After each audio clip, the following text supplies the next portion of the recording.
kwento ng pag-ibig, pagsuyo at pamilya.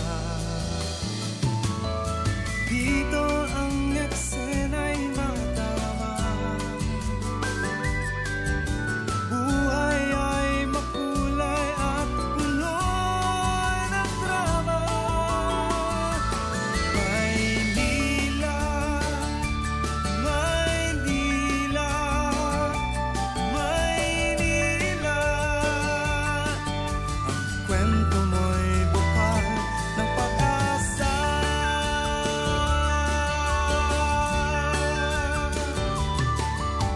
Ito ang kwento mo.